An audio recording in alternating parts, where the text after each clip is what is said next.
Emmanuel, élevé dans sa famille, est avide de saisir tout objet nouveau en vue d'une exploration active, le passer d'une main à l'autre, le porter à la bouche, par exemple.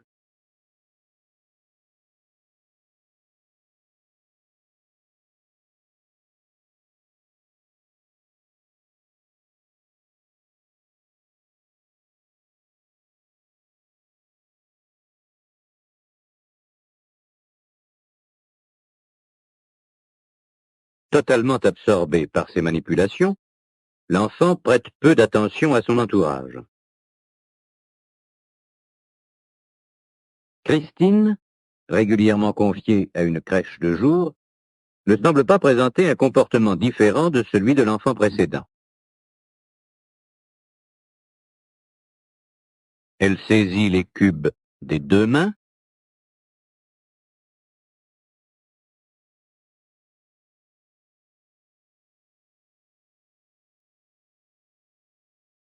essaie de les superposer, les récupère quand ils tombent. Elle aussi est tout absorbée par son jeu. Ces deux exemples nous ont montré le cas d'enfants dont les conditions familiales offrent toute sécurité. Par contre, lorsque ces conditions sont défavorables, au point de nécessiter un retrait et une hospitalisation, le comportement du nourrisson va s'en ressentir, ainsi qu'en témoigneront les séquences suivantes.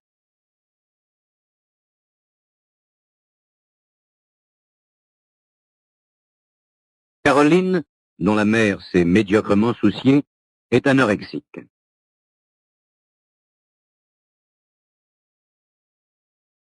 Cet enfant porte bien la main à un cube, mais en fait elle s'y intéresse faiblement.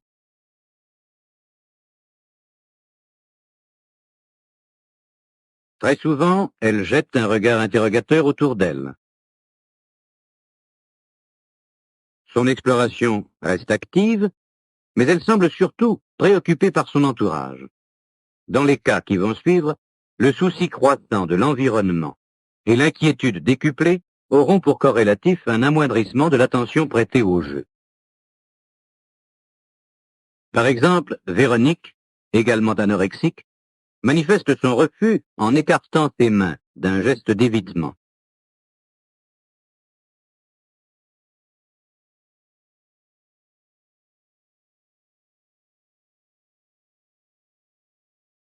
Si finalement elle hésite un cube, les regards inquiets qu'elle jette autour d'elle témoignent de son anxiété.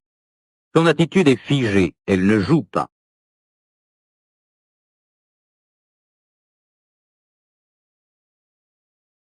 Jean, retiré très tôt à sa famille et hospitalisé après plusieurs placements, épie attentivement les gestes du psychologue.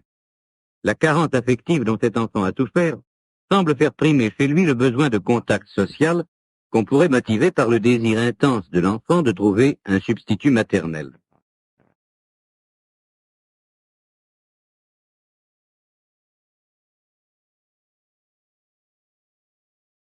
L'intérêt porté aux objets nouveaux est nul. Il acceptera sans résistance, mais sans intérêt véritable, le cube que l'on place dans sa main.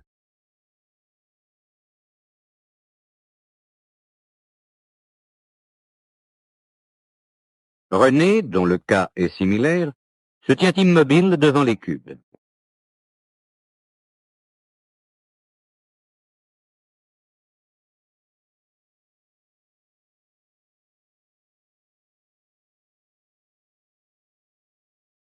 Au bout d'un moment, il fait mine d'en saisir un, mais il est en proie à une angoisse telle que peu à peu il se désintéressera totalement et du jeu et de son entourage. Épuisé, il s'absorbe en lui-même et se réfugie dans une satisfaction auto-érotique, sucer son pouce.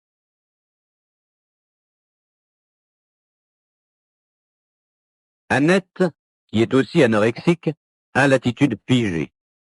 Son désintéressement est presque total.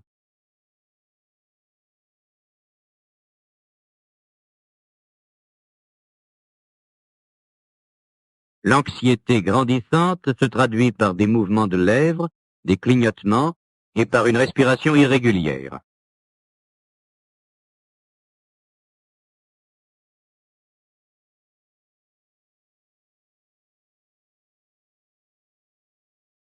L'autisme se lit dans le regard vague de cette petite fille.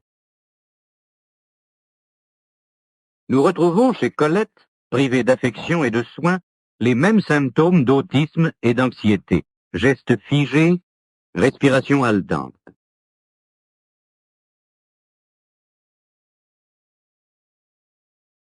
Ainsi donc, la carence affective suscite chez le nourrisson non seulement l'angoisse, bien connue des psychologues, mais elle favorise, en présence d'objets nouveaux et dans des situations inaccoutumées, une inhibition parfois doublée d'autisme dans les cas les plus graves.